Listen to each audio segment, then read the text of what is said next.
everything was done with love and thought and care, and we would not be here if it was not for the original fans. This would have never been made. So this is for them, and we made it with them in mind, and we wanted to give them the best possible product that we could.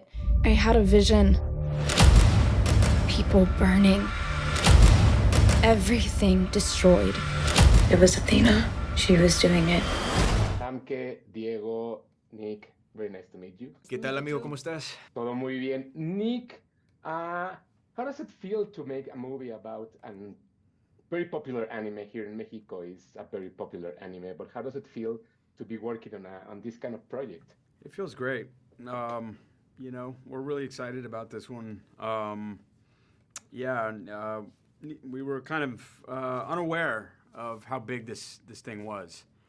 And I did a film in Colombia just after this, and a couple people saw some Knights of the Zodiac. I think I was wearing a jacket or something, and a few people came up to me. "You're Knights of the Zodiac," you know, and it was I was like, "Wow, this is a big deal down here," and so yeah, it's really exciting, you know, and I think we're all really proud of the film as well.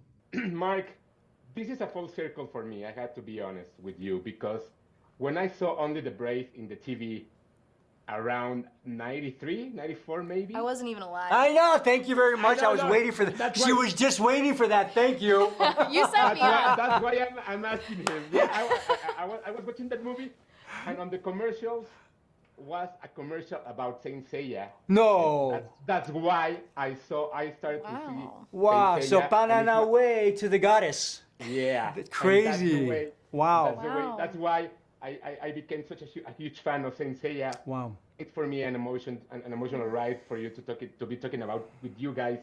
How does it feel to be playing these characters in this movie? An honor. You know, it's such a beloved franchise all over the world. There's a lot of pressure, you know. We hope we did these characters justice, and we hope people fall in love with our adaptations as much as they have in the past, and we love them very much. We put a lot of time and energy into them and making sure that they feel grounded and perfect. Nothing's perfect, but you know. But we try. We did try. I think we did an okay job. Yeah. I mean, this young lady, I think more than anyone has the pressure, because the more I hear about it, like everybody's saying the goddess and, you know, all the world, I'm like, wow, holy smokes. I mean, hello, our lives are in her hands. I don't know about that. But, you know, it's Athena. She's one of the most iconic characters in anime.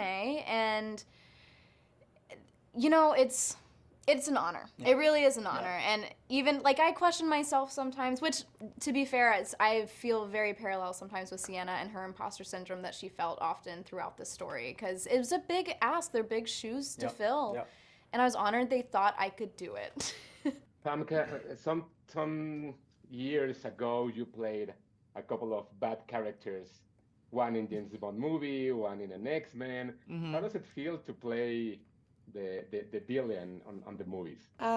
You know, it's interesting, because I've had to look at something the other day and found out that I did 70 movies, and I was like, oh shit, because I also think just because of the bigger ones that get more of attention, that's kind of the parts that I've played. But it's been such a variety in the indies never. So I've definitely played the villains and the other ones, but there's something about playing a villain. And I wouldn't say necessarily like Garrod in her eyes is not a villain in this world. To herself, she's doing and I think often villains probably think of themselves that way. She believes she's saving the world. So it's always an interesting way, but I think with villains comes this whole notion of like, all bets are off, you can do whatever you want to do kind of thing. I just wanted to make sure she was grounded in reality. It was an emotional journey we could go through with her, because of the big thing that she set out to do in this world is to not only save her own life, but saving the world, and that has to be at the cost of her own daughter, the reincarnation of Athena, because of the potential of her destroying the world. So she does not see herself as a villain. That's all I'm going to say. Mark, in your case, it's a very tricky movie because you have a lot of stunts already in your career now that you're making these ones. What was the hardest part to do on this movie? Goodness. Okay, well, I have to say, you know, fight scenes are always challenging, and some dialogue scenes, a lot of dialogue scenes are challenging. But for me, I go back to the stunts because we had a lot of fighting to do in a limited amount of time, and the choreography was intricate and fast-paced and broken rhythm, and yes. So that day was somewhat stressful, but also, you know, I felt the adrenaline pumping and everybody else that was involved with that scene. And I suppose it was a gift, you know, having to finish it in a short amount of time because we were pumped and we did it and nobody got hurt. So that's always a good thing. I think we can say, Diego, what is your character involvement in the Knights of the Zodiac? So later on, the people will discover that. But how does it feel playing a character like this that has a lot of fan base around the world? It's a huge honor and it's a huge privilege, right? I mean, I grew up with Dragon Ball Z, so I was aware of the impact that anime held in my own life. When I got the scripts for Knights of the Zodiac, I wasn't too familiar with the franchise, but le hablé a la familia en Ecuador y le hablé a la familia en México y me dijeron, wow, vas a jugar esta parte, ¿qué parte vas a jugar? Y luego les digo, I'm like, I'm going to play the Phoenix Knight. And they're like, no manches, wow, en serio, wow.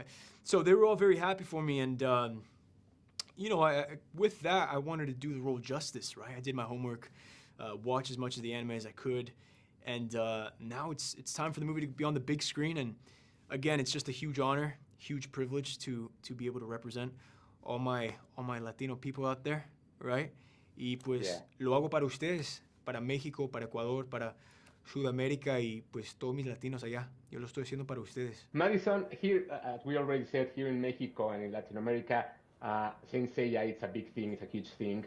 I know there are a lot of people are nervous because they're gonna watch a live action movie of their favorite anime. Oof. What can you tell them about this movie that makes them feel comfortable?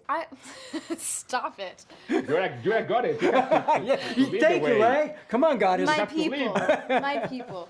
I think the number one thing that they should know is every single little detail has been discussed and talked about. And you know, even if your favorite tiny detail that you wanted to make in the transition of the live action, you know, you can't fit everything in there. It is impossible.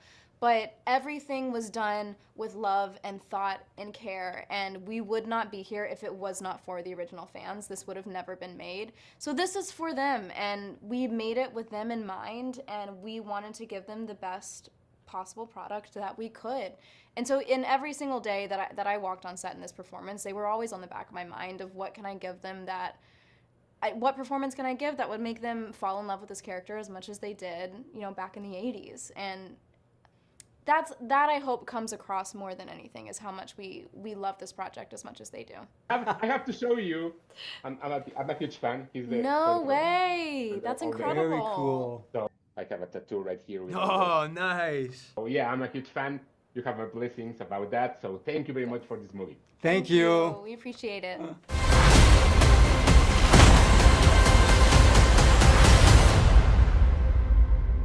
Thought you were the only knight in town?